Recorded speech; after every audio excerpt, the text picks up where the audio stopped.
Good Sunday morning to you, friends. Welcome back to College Sports Corner. Hope you're having a great weekend. Hope you're having a great Sunday. Hope you enjoyed the football we had yesterday. Actually, got a college game today. I don't know if any of you watching it. Um, Probably watching some NFL, but oh well. Yesterday we had a pretty good day. Well, they started off crappy. We'll go over that. For some of us, it did. We'll go over that here in a minute when we get into some news. But man, we had some good games yesterday. Had some surprises. Crazy stuff happens. A couple of upsets. We'll go all over that. Before we get started, hit that little subscribe button so you don't miss anything. So you can listen to it at work while you're working. Pretend you're working. Boss walks by. You actually listen to college football talk and act like you're working. See, win-win for you and your boss. All right, so let's go over some news that we got. Put my glasses on here. Don't laugh. When you get as old as me, you'll be wearing these too. All right, so talk about how the day started off all crappy, at least for some of us. If you have Dish Network like I do, you got screwed yesterday. Disney and Dish are in some kind of contract dispute, and it all came down yesterday. No ESPN, no ABC on my TV, and many, I don't know, hundreds of thousands, millions, however many Dish subscribers there are. But yeah, we got screwed because, well, didn't see much out of Disney. Did see that Dish said that Disney is trying to charge some crazy amount for their programming, something like that. You know how this stupid stuff goes. Anyway, the bottom line is I want to congratulate Disney and Dish because you are this week's losers of America.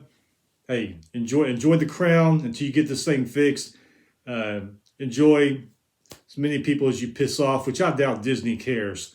They make so many thousands of dollars every day with their dumb theme parks and their subscriptions, their Disney Plus, and all their other garbage. So little people like us, they don't care. As long as they make their money, that's all that matters. And ever since Disney bought ESPN and ABC and all them years ago, I think it's kind of suffered, the whole network. Remember the old days when, okay, I know a lot of you like the ticker at the bottom of the screen. I don't. I like the old days when, I think it was every 20 minutes and every 50 minutes. Remember you hear the little ESPN doo-doo-doo, doo-doo-doo, and the little ticker would pop up, give you scores and news for a few minutes and then disappear until 30 minutes later. I liked it better like that. I'm really not a big fan of the whole ticker thing at the bottom. Hey, if I want to know score of a game, I'll pick up my phone and look at it there. I don't need it on the bottom of the ticker, but some people like it. I don't. Anyway, bottom line is I think since Disney bought ESPN and them, a lot of things have been screwed up, and now all this. Luckily, got to see a lot of games on the Fox networks, Big Ten networks. Saw some good games too. There's a few games I wanted to see on ESPN and ABC that I missed because of Disney and Dish being the douchebags of America this week. But anyway, hey, congratulations, Disney and Dish. You are the loser douchebags of America. Enjoy your crown until you get this thing fixed. Yesterday, Bryce Young, man, did you see what happened to him? It said he sprained his shoulder. Happened in the second quarter. If you didn't see it, he was running out of bounds. Guy was coming, one of the Arkansas defenders, I forget which one, came, grabbed him by the legs. Bryce kind of extended his arm out when he got to the sideline. He landed right on his arm, sprained his shoulder.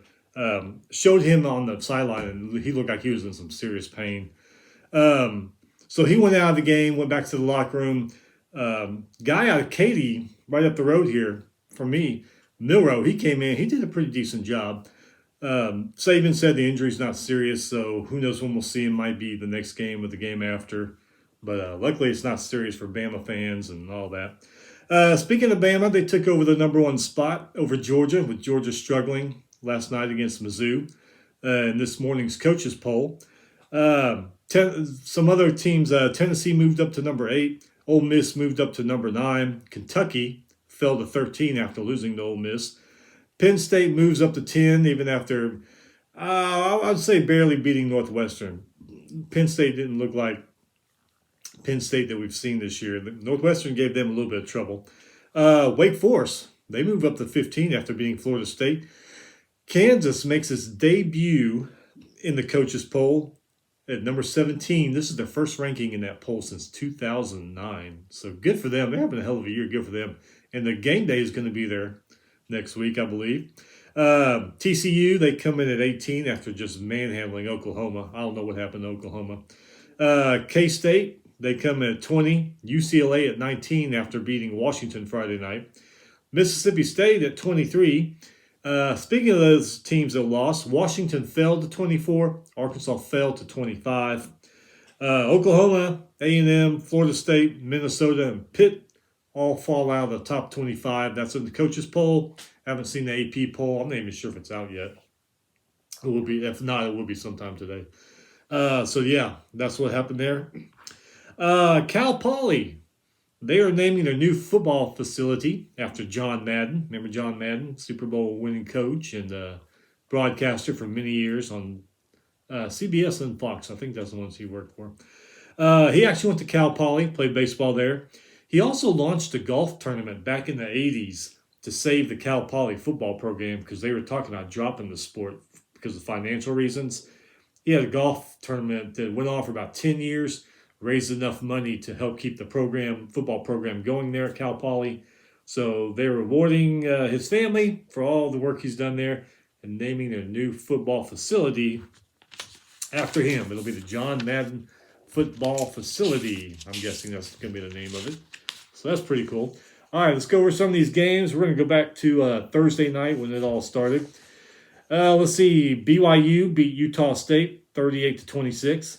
BYU's Hall was 17 for 27, 274 yards, 3 touchdowns. Brooks rushed for 90 yards and a touchdown.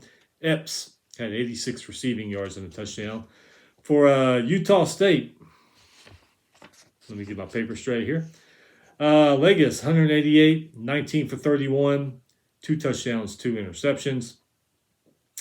Tyler Jr. had 104 rushing yards, and Robs had 96 receiving yards and 2 touchdowns. Man, I just don't know what happened to Utah State. They were a good team the last few years, and I don't know. Thule for BYU had 34-yard pick 6. Utah State ended up with 392 total yards, and they had 3 turnovers in this game. BYU 397 total yards. South Carolina, they took care of South Carolina State 50-10. That game was moved because of the hurricane. Rattler was 21 for 27, 212 yards, 2 touchdowns, 2 interceptions. Lloyd had 80 rushing yards and 2 touchdowns. South Carolina State only had 75 passing yards in this game. They did have 145 rushing yards, so the running game was decent, but not that good. They had 117 yards of penalties. Very, very, very penalized team that night. They only ended up with 220 total yards. South Carolina ended up with 404 total yards. Game that, wow, this kind of shocked me on Friday night. UCLA beat Washington 40-32. Because I've been sitting here saying how Washington is showing flashes of the Rick Neuheisel years and even a little bit of the Don James years. But, man, UCLA, they came at them. UCLA's Thompson Robinson, 24 for 33, 315 yards, 3 touchdowns. Charbonnet, he had 124 rushing yards and a touchdown. Bobo had 142 receiving yards, 6 catches for 2 touchdowns. So they have the offense going. They ended up with 499 total yards. They were 10 for 14 on third down conversions.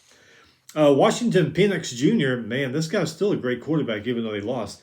33 for 48, 345 yards, 4 touchdowns, but he did throw 2 picks. Advunzi, 8 catches, 116 yards, 2 touchdowns.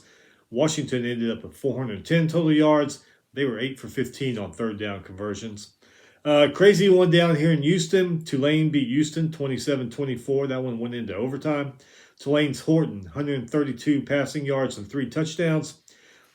Spears, 54 rushing yards, 85 rushing yards, and a touchdown. Houston's Toon, 208 yards, 2 touchdowns. Dell had 8 catches for 73 yards and 2 touchdowns. Tulane ended up with 273 total yards. Houston ended up with almost 400 total yards. Still lost the game. UTSA beat Middle Tennessee 45-30. Middle Tennessee was on that high from the Miami win, but Oh, well.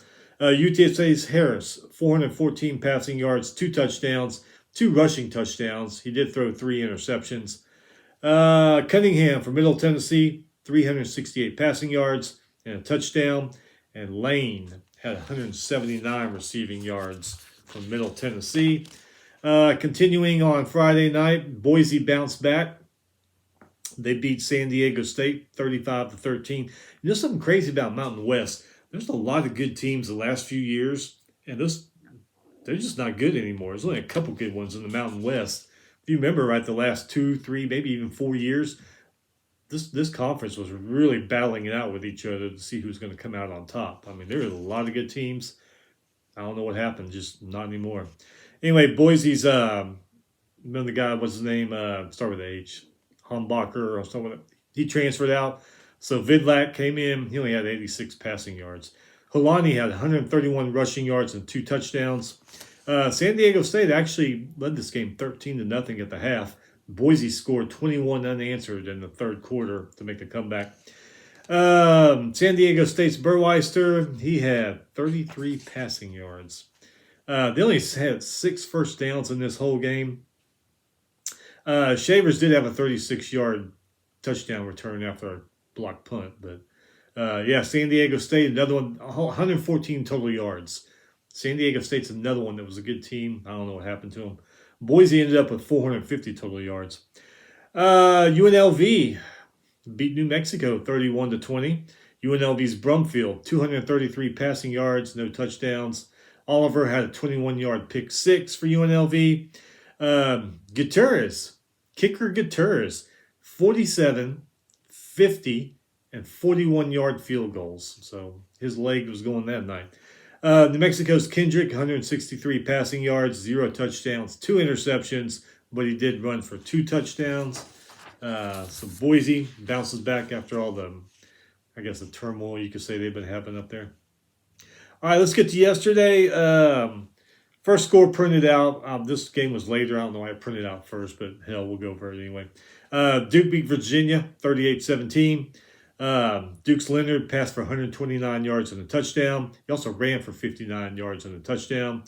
Duke is 4-1 now. Good. All these basketball schools, well, not basketball schools, but traditionally Duke, Kansas, North Carolina, they seem to be doing pretty good. Kentucky, they seem to be pretty good in football all of a sudden now. That's pretty crazy. Anyway, Duke's 4-1 now. Armstrong for Virginia, 202 passing yards, touchdown, ran for a touchdown. Brendan Armstrong's a good quarterback. Maybe he just doesn't have playmakers around him. I'm not sure. I haven't seen a Virginia game yet this year. But he's always got good numbers. But they just, man, I don't know what's going on there. Okay, let's go ahead and start with the obvious crazy stuff. Georgia 26, Missouri 22. Man, I did not see that coming. It looked like Missouri was going to win this game all the way up until the fourth quarter. I mean, they actually led it all the way to the fourth quarter. And right when it looked like the upset was going to be pulled, Georgia came back and pulled it out and said, nah, we don't want to lose. Georgia's Bennett, 24 for 44, 312 yards, 0 touchdowns. He was actually sacked twice by the Tiger defense. Milton, 61 rushing yards and a touchdown. Edwards, 51 rushing yards and a touchdown. Kicker Palinzi, is that how you say his name? Palinzi, kicked 4 field goals in this game. And judging by the score, had he not made those field goals, they would have lost. So you could also say the kicker was the hero without offense. Cook from Mizzou, 20 for 32, 142 yards, touchdown, sacked 2 times. Stevens, 10-yard TD catch. And hey, there's another kicker that was the hero of the game, even though they lost. Mizzou's Mevis, he made 5 field goals in this one. So, crazy game.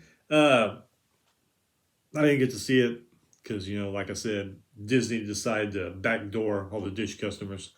But I kept seeing the highlights. I kept checking on my phone what was going to happen. I was like, wow, man, Mizzou might pull this off. But fourth quarter kind of fell apart a little bit, and Georgia ended up winning. But oh well. Good game for Mizzou, though. Good way to play them tough. Let's see. Clemson beat North Carolina State 30-20. Clemson's DJ was 21 for 30, 209 yards, touchdown. Also ran for 73 yards and a touchdown. Clemson played both sides of the ball really well. Defense and offense were pretty good. Defense held North Carolina State to a field goal, just a field goal, in the first 29 minutes of the second half. So, I mean, it's pretty damn good defense. Larry from NC State, 28 for 48, 245 yards. Touchdown. He also rushed for a touchdown. NC State, they seem to have lost the turnover margin and at the line of scrimmage. I think that's what got them. But it's still a good game. It was a 3-point game at the half, so just came up a little bit short. Okay, this one I saw because it was on CBS. Alabama 49, Arkansas 26. When this game started, everybody was so jacked up at Arkansas and the fans. I really thought that I thought if Alabama was going to win this game, because I know a lot of guys on TV picked Arkansas. I thought Alabama was going to win this game, but I thought it was going to be like maybe a touchdown, and a field goal. I had no idea Arkansas would not come out fighting. I mean, Alabama just owned that whole first half, and I was like, wow. I mean, you got all these fans on your side yelling, you're a good team, you got a good quarterback, what the hell's going on here? And, Alabama just dominated that first half. They're actually winning 28-7 at halftime. But Arkansas did score 16 unanswered in the third. So they did try to make a comeback, just came up a little short. Like I said, Bryce Young, 7 for 13, 173 yards, touchdown. He did throw an interception. And that was another thing. There were a couple turnovers by Alabama in the first half, and Arkansas just couldn't capitalize on them. It was just weird. But, Young left with a shoulder injury. Milroe came in. He did a pretty good job. Gibbs, 206 rushing yards, 2 touchdowns for the Tide.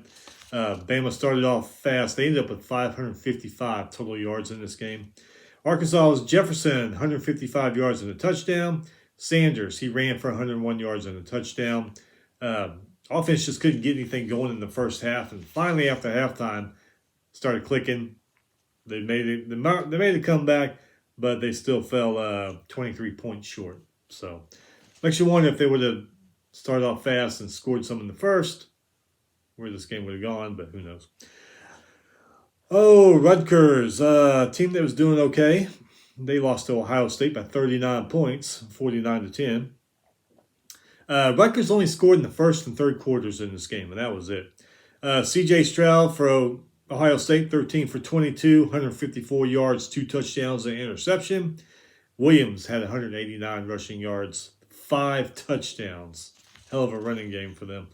Rutgers Simon only had 74 passing yards. Ryan did have a TD catch. And did you see what happened in this game? Evidently, Ohio State, I just saw the highlights. Ohio State, leading by like 39 points or some crazy shit like that, decided they're going to fake punt it. So I guess that pissed off the players on the Rutgers side. They got into it with the Ohio State players. Then Day and Shoshano get into a yelling match. Looked like they almost got their hands on each other. They were yelling at each other in the middle of the field. So kind of crazy stuff going on in that one, but it's just, crazy. I watched this one and it just wasn't. Michigan 27, Iowa 14. People are saying, yeah, top 5 teams go play in Iowa City, and they're not top 5 after that. So I'll admit, I bought into the hype, even though seeing how Iowa has been this year. I say, that is true. That has happened in the past. Something inspires them when the top 5 team comes in, and they give them hell or they beat them. No, wasn't meant to be on Saturday. Iowa had good drives. They were moving the ball pretty well. They had some good running plays, a couple good passing plays, and they would move the ball. But it's like right when they got around the 50 or a little bit past it, Michigan would put up that defensive wall, and boom, that would end it right then and there. Michigan's McCarthy, 18 for 24, 155 yards, a touchdown. Corvum, 133 rushing yards and a touchdown. Iowa's Petrus, he was 21 for 31, 246 passing yards and a touchdown. Now, He was sacked 4 times, so that helped a lot with their defeat. Johnson had a rushing touchdown. Lockie had 84 receiving yards and a touchdown. But Petra's a good quarterback. He's just one of those crazy ass teams, you know. You got a quarterback that can move the ball, he can do good things, but it's like all of a sudden the offense just hits a brick wall and that's it. It's like you almost wish these quarterbacks played on another team so you could watch. You know, I don't know. Hey, both punters, they each had a punt over 50 yards, both the Iowa and Michigan punters. So. Crazy. Another one that I wanted to watch, but I couldn't. I missed it because Disney's a bunch of douchebags. Mississippi State or Ole Miss beat Kentucky 22-19. It's actually a 7-point game at the half. They say Ole Miss Ole Miss defense forced 2 turnovers in the final 30 minutes of this one. Dart was 213 passing yards. Judkins 106 rushing yards and a touchdown. Heath had 100 receiving yards. Cruz, kicker, he kicked 6 points in this one. Kentucky's Levis, 18 for 24, 220 yards, 2 touchdowns. He was sacked 3 times by the Ole Miss defense. Chris Rodriguez come back from his suspension. If you remember last year, you didn't know what Chris Rodriguez you were going to get. There are some weeks he was on fire. He ran all over that field, and the next week he would take a nap. So I was wondering how he was going to be after that suspension and him coming back finally almost halfway through the season. He ended up with 72 rushing yards and a touchdown. Dinglo and Robinson each had TD catches for Kentucky. Another one didn't turn out like I thought it was going to. Oklahoma State 36, Baylor 25. Being from Texas, I try to root for all the Texas teams being here in Texas. But man, when you wear uniforms like that, like Baylor did, it's just hard to root for a team that looks like that, even if it's one of your team. Believe me, when A&M wears stupid-looking uniforms, the whole game I'm like, y'all just look stupid. You know that, whether they're winning or losing. But I don't know, maybe those uniforms had something to do with it. I don't know, should have just worn the gold and green. Oklahoma State, Sanders was 20 for 29, 181 yards, touchdown, ran for 75 yards and a touchdown. Richardson, 73 receiving yards and a touchdown. For Baylor, Shapen was 28 for 40, 345 yards, 2 touchdowns, 2 interceptions. He was sacked twice by the Cowboy defense. Reese had 85 rushing yards and a touchdown. Baldwin, 7 catches, 174 yards and 2 touchdowns. Oklahoma State ended up with 379 total yards. Baylor ended up with 457 total yards. And they only had 2 penalties for 10 yards. Nixon for Oklahoma State, did you see that? Opening up the, I think it was opening up was it the second half? They opened it up? Anyway, Nixon for Oklahoma State, 98-yard kickoff return for a touchdown. So, I don't know. Maybe Baylor won't wear those banana uniforms anymore. Penn State, like we talked about, Penn State, they moved up in the poll, but they only beat Northwestern by 10. I'm a fan of Northwestern. I've seen their games. Their defense is good, and their offense should be good. They got a good quarterback and a good running back. It just doesn't work out. I don't know what the hell their deal is. Yeah, like Northwestern played defense once a good. Defense, again, they played good. Offense, Clifford for Penn State was 10 for 20, 140 yards and a touchdown. Singleton, 87 rushing yards and a touchdown. Helinski for Northwestern, 15 for 37, 210 yards and a touchdown. That's not that bad of a day. I mean, there's a lot of quarterbacks who wish they could have that for a day. Gill had a 47-yard TD catch. Boy, Northwestern, they won their side of the conference a couple of years, and man, I also know what's happened to them.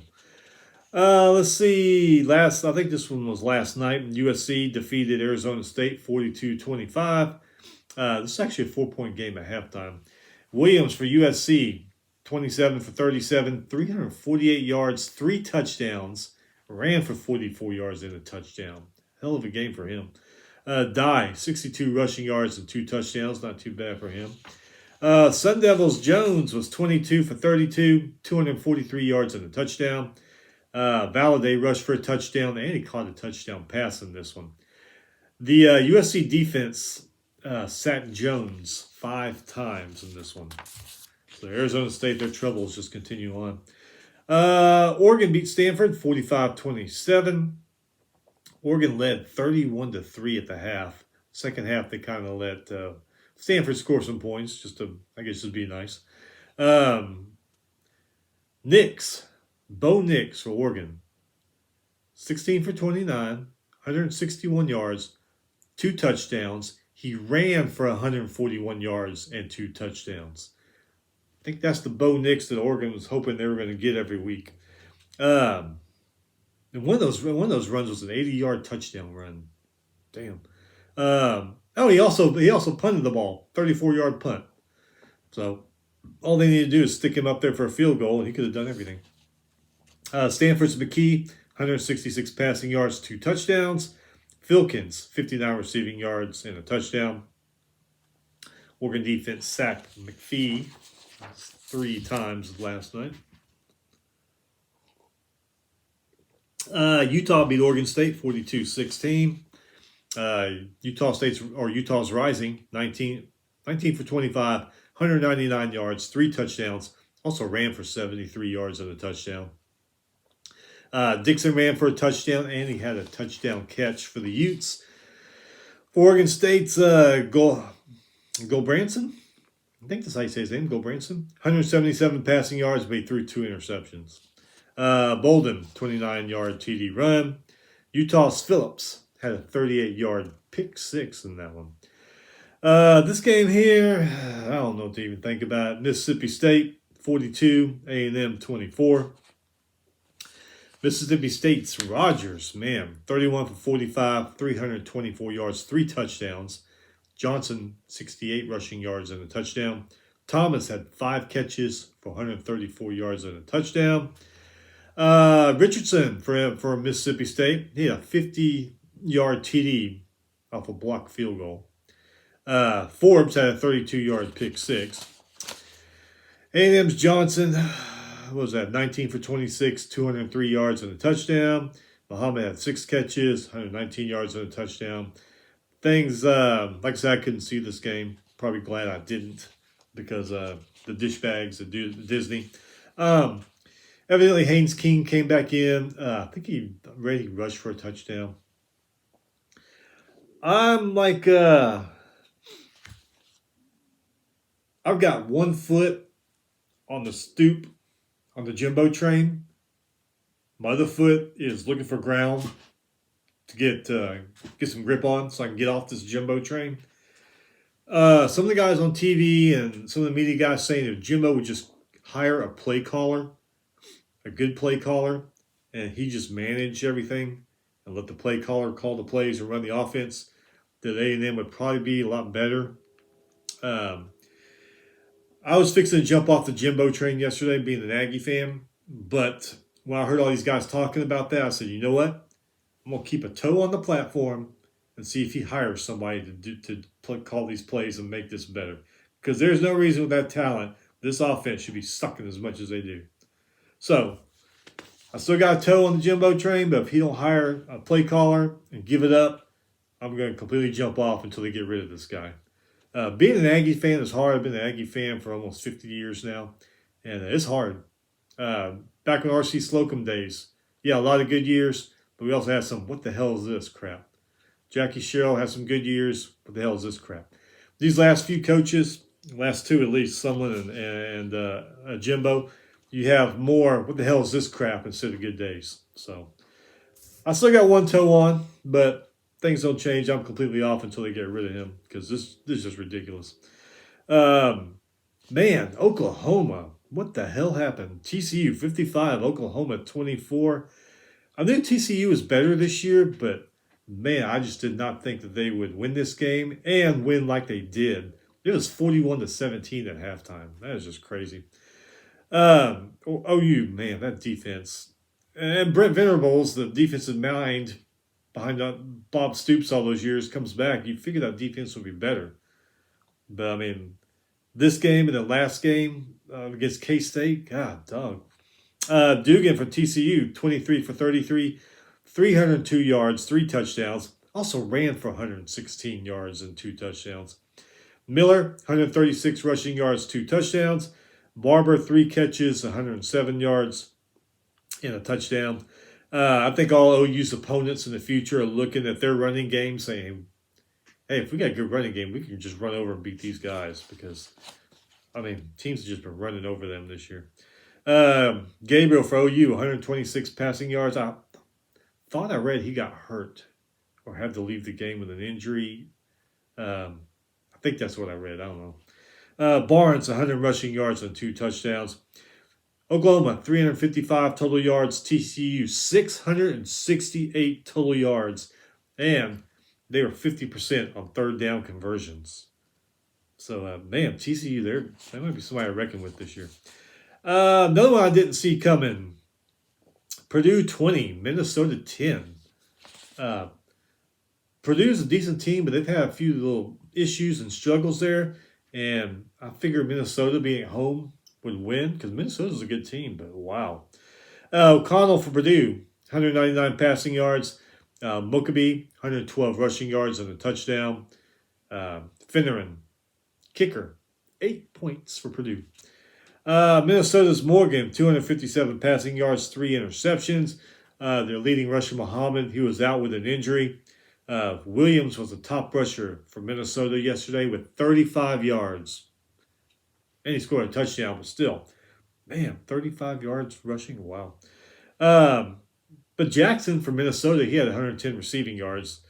Minnesota, even though they're 4-1, I would still consider them to be a favorite in their side of the Big Ten because they are a good team. They just Purdue has that habit of beating teams that they shouldn't beat. They're just a crazy team that happens. I mean, the Ohio State game several years back, and was it Iowa that they beat last year? Iowa was ranked number 2. I think it was Purdue that beat them and put it into that. But yeah, Purdue, they're a weird team. Wake Forest 31, Florida State 21.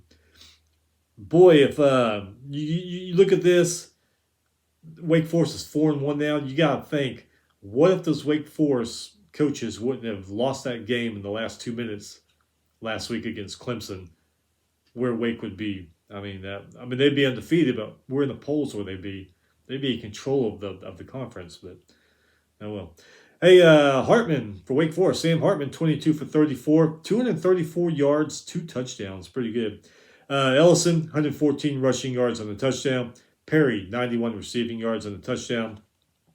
Florida State's Travis was 23 for 35, 281 yards, 3 touchdowns. Pittman had 5 catches for 85 yards and 2 touchdowns. FSU defense, though, the Noles, they did sack Sam Hartman 4 times, so they brought the pressure. But they're both 4-1 right now. That they see. Remember the old days of College Game Day Final where Reese and Mark and Lou would spin the ACC Wheel of Destiny? Might be doing that this year too, because some good teams there in the ACC. But one of them that I don't know how good they're going to be now. Lost to Georgia Tech. Georgia Tech 26, Pitt 21. Crazy. Brent Key, he's the intern coach for Georgia Tech. Took over after they fired what's his name a week ago. Beats Pittsburgh. I mean, that's crazy. It was a 1-point game at halftime. Sims for Georgia Tech, 11 for 26, 102 yards, touchdown. Also ran for 81 yards and a touchdown. Jenkins, 54 receiving yards and a touchdown.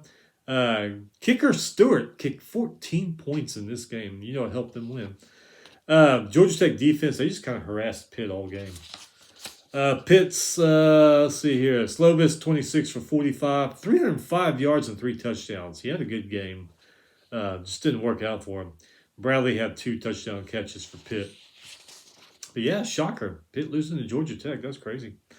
Kansas State, 37. Texas Tech, 28. Kansas State looking like a damn good team here in the Big 12. Big 12, too. They got a lot of team.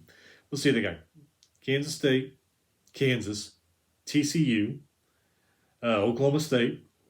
I mean, they got that might be a Wheel of Destiny conference, too. But man, Martinez for Kansas State, he looks like a completely different player than he did at Nebraska. I mean, it's just like he's been reborn. Maybe he just got away from all that crap at Nebraska, get to a program where none of that stuff is going on. And this guy he's pretty damn good. Look what he did to Oklahoma last week. Anyway, Martinez was 12 for 19, 116 yards, a touchdown. He also ran for 171 yards and 3 touchdowns. Um, yeah, that guy, he's just something else. Man, he keeps that stuff up. I don't see why he couldn't be at New York at the end of the year. They have a good season and all. Um, Texas Tech Smith, 359 passing yards, 2 touchdowns, 2 interceptions. He ran for a touchdown. He was sacked 6 times by the Kansas State defense. White had 9 catches for 120 yards and a touchdown. But Kansas State comes out on top after Texas Tech's celebration, a big win over Texas the week before. Let's see. Air Force 13, Navy 10. Georgia State beat Army 31-14. Boston College, man, look at them beating Louisville 34-33. And Louisville's Cunningham, 19 for 28, 186 yards, touchdown. Also ran for 63 yards and 3 touchdowns. He had a good game. He had a real good game, but maybe he was just trying to do it all by himself. Didn't have anybody that could help him.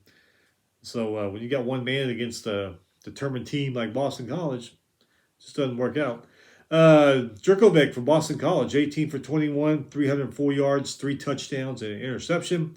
Flowers had 5 catches for 151 yards and 2 touchdowns.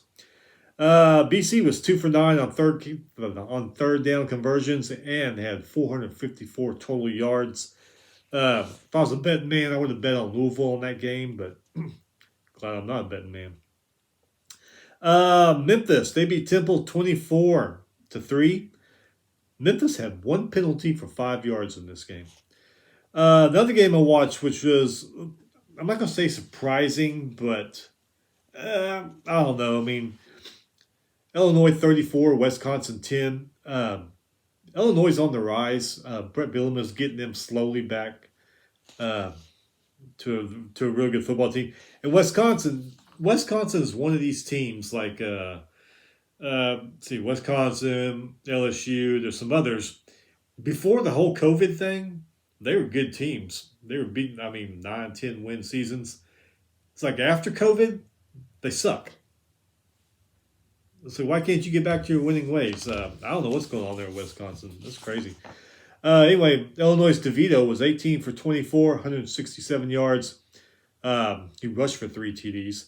Brown, 129 rushing yards and a TD. Wisconsin's Mertz, 17 for 32, 206 yards, touchdown. He did throw 2 interceptions. Illinois ended up with 304 total yards. Wisconsin, 208 total yards, which is very un-Wisconsin-like.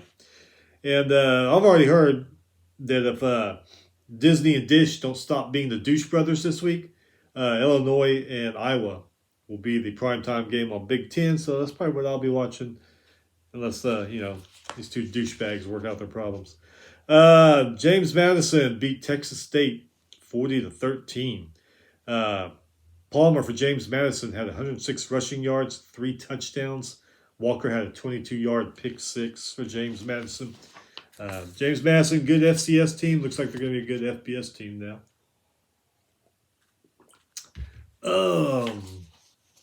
Kansas 5-0, continuing their ways. Beat Iowa State 14. Is that right? 14-11? Wow.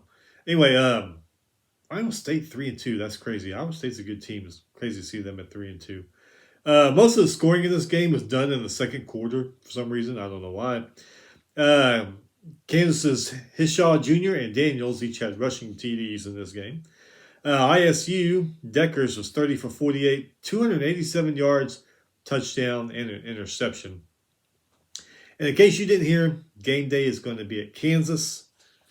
So, all you people, Lawrence, all you Kansas fans, Kansas students, game day is coming, so you know what you need to do. You need to go find a celebrity that has ties to Lawrence that doesn't know football even exists, or you need to go to the Skid Row there in Lawrence and find a bum who doesn't remember anything about football, so they can be your guest picker because that's what game day does. They get people in there. Half of them don't even realize that they're living in America and try to pick games. So it's amusing, some of these people. Okay. Enough of the bashing of game day guest pickers. Ohio lost to Kent State 31-24. This game went into overtime. Kent State Shuley 24 for 37, 398 passing yards and a touchdown. Cooper rushed for 240 yards and 2 touchdowns. Cephas had 13 catches for 246 yards and touchdowns. So they had some pretty good offense going there. Kent State yesterday. Ohio's Rourke, 322 passing yards and 2 touchdowns. How do you say this guy's name? Wigglers? 115 receiving yards and a touchdown for Ohio. Marshall beat Gardner-Webb 28-7. Gardner-Webb's quarterback Fisher, he threw 3 interceptions in this game. Probably a big reason why they lost. Then again, they only lost by 3 touchdowns. It wasn't like Marshall killed them, so I don't know. Maryland 27, Michigan State 13. Don't know what the hell's wrong with Michigan State. Tua 32 for 41, 314 yards and a touchdown. Pretty good game for him. Littleton rushed for 120 yards and a touchdown. Michigan State's Thorne. Here's another one that we're talking about. The quarterbacks have good numbers, but the rest of the team just can't seem to help out. Thorne 27 for 44, 221 passing yards, touchdown. That's not bad. A lot of quarterbacks wish they had those numbers. Michigan State ended up with 321 total yards. Maryland, 489 total yards. Michigan State scored in the first and second quarter, and that was it. They were done. No need to score no more, I guess. North Carolina beat Virginia Tech 41-10. Virginia Tech only had 99 rushing yards in this game. 273 total.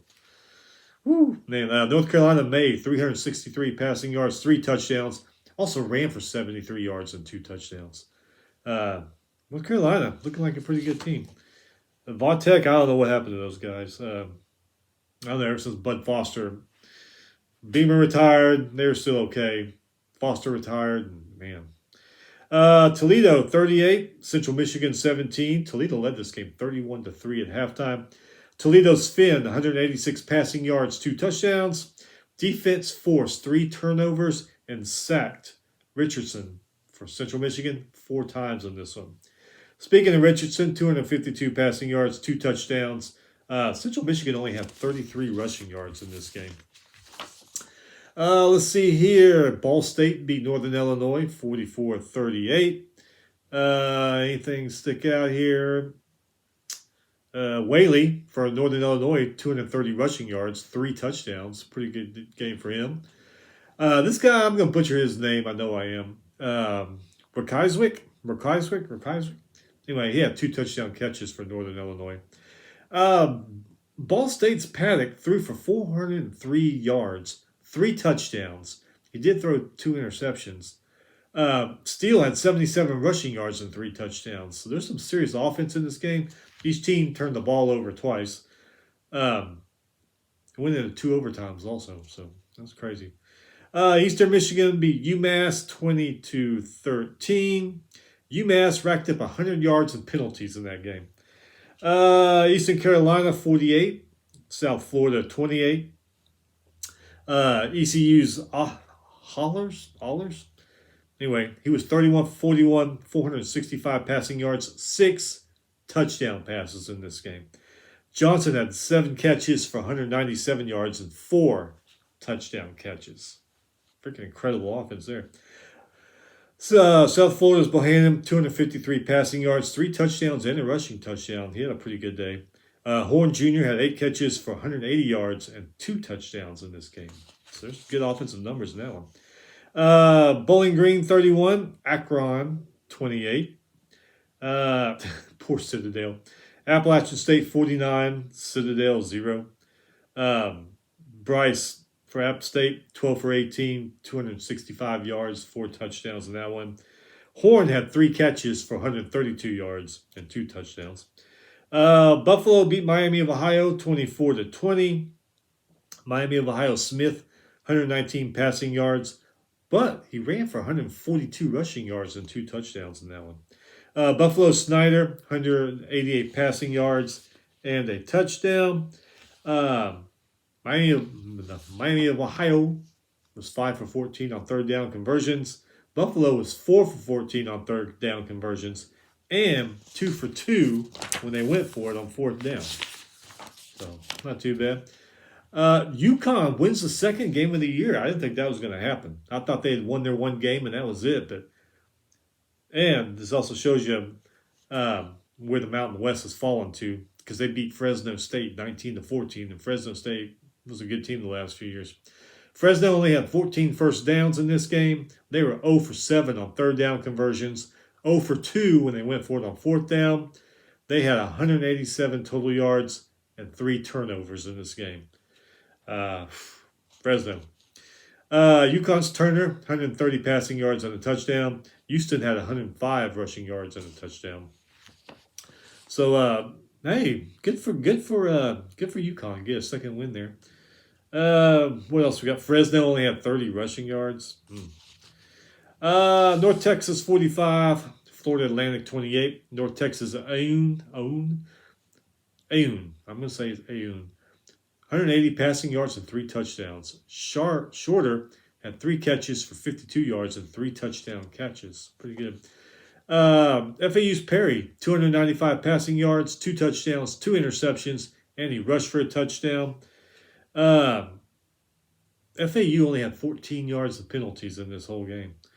Both teams had 2 turnovers each, including FAU, who threw an interception to Texada, and he had a 58-yard pick six. South Alabama beat Louisiana 20-17. South Alabama 2 turnovers, Louisiana 3 turnovers in that one. But hey, Louisiana's Gar, he had a 69-yard punt return for a touchdown. That's pretty cool. Wagner, man, poor Wagner. Syracuse beat on him 59-0. Wagner only had 50 total yards in this game. Syracuse had 631. Golly. Washington State, team that's looking pretty good. They're 4-1 now. They beat Cal 28-9. Washington State's Ward had 343 passing yards, 3 touchdowns, 2 interceptions. Cal's Plummer had 273 passing yards in this one. Washington State sacked Plummer 4 times. Each team had under 100 yards rushing. So all the yardage, it was through the air. There was nothing on the ground. UTEP continuing their winning ways. They're back to 500. They're 3-3. They beat Charlotte 41-35. UTEP's Hardison 10 for 14, 3 touchdowns. Smith had 4 catches for 106 yards and 2 touchdowns. They sacked Charlotte's quarterback Reynolds 5 times in this game. But Reynolds did have 346 passing yards, 4 touchdowns, and they did 3 turnovers. So good for UTEP. Good for them way out there in El Paso, Texas. Liberty beat Old Dominion 38-24. Did you see the catch the Liberty player made? The one-handed catch? It's probably been all over SportsCenter and other. If you haven't seen it, go look it up because it's pretty impressive. Pretty damn incredible, actually.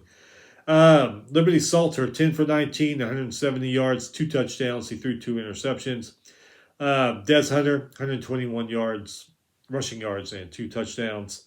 Old Dominion's Wolf, 297 yards and 2 touchdowns. Both quarterbacks were sacked 4 times, so defense put some pressure on them. But yeah, go look at that Liberty catch from yesterday. It's pretty damn incredible if you haven't seen it. Western Michigan beat up on poor New Hampshire 44-7. The Western Michigan defense forced 4 turnovers and sacked New Hampshire's quarterback 7 times. Crazy. Arkansas State beat Law Monroe 45-28. This one here, crazy. Didn't think LSU would have so much trouble like they did. I think a lot of people now, even Auburn fans, just expect Auburn just to lay down and fall over now. I mean, and plus I know they're fed up with what's going on. But anyway, yeah, LSU pulled it out 21-17. Auburn led this game 17-14 at the halftime. LSU scored in the third, took the lead, and held on to it to win. LSU was under 100 passing yards, which is kind of weird, crazy for an LSU team. Daniels had 80 passing yards, 59 rushing yards, and a touchdown. Auburn's Ashford, 337 yards, 2 touchdowns. They had 438 total yards, but they also committed 4 turnovers, so that didn't help their cause any. I actually saw online, too, people are having a Hardison watch. I don't know if they have a clock counting down or what, but a lot of people are expecting him to get fired sometime between last night and, I don't know, December 1st. Some people actually have a Hardison countdown clock. So, crazy stuff going on there, Auburn. Coastal Carolina beat Georgia Southern barely, beat them 34-30. Coastal Carolina, 485 total yards. Georgia Southern ended up with 462. McCall for Coastal Carolina, 335 passing yards, 3 touchdowns, and he ran for a touchdown. Cincy and Tulsa. Looks like this was a pretty good game. 31-21. Cincy's Bryant, 166 passing yards, 2 touchdowns. Pace had an 18-yard pick 6. Tulsa's Brim, he was 50% on his pass completions for 237 yards. Buddy threw 2 interceptions, could have been the difference in the game. Prince, 70-run rushing yards, 2 touchdowns for Tulsa. Cincinnati only had 15 first downs. They were only 2 for 14 on third down conversions. So, man, these third down conversions are killing a lot of teams. Let's see. Troy beat Western Kentucky 34-27. Troy's Watson, 202 passing yards. He was injured in the third. Doge came in and threw 2 touchdown passes in the fourth to help them win this game. Reed for Western Kentucky, 39 for 56, 406 yards, 3 touchdowns. Troy defense, they came up with 4 sacks in this game. Western Kentucky's defense came up with 5 sacks. It's a lot of pressure on the quarterbacks in that one. This one, I watched.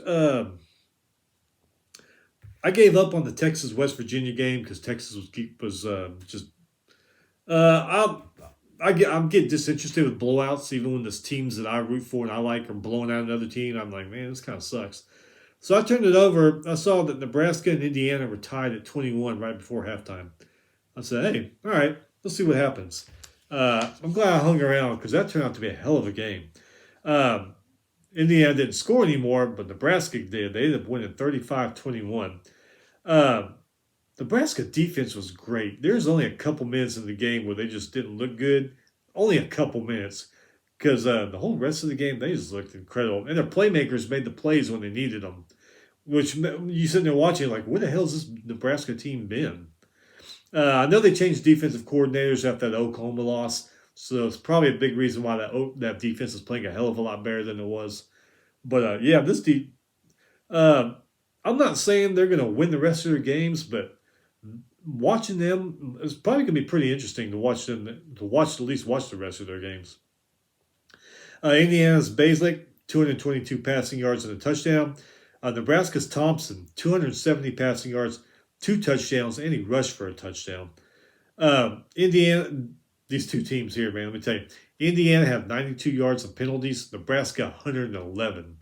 So flags are flying. Indiana was 2 for 15 on third down conversions. Nebraska was 7 for 16 on third down conversions. But, man, watching the rest of that game, I was like, wow.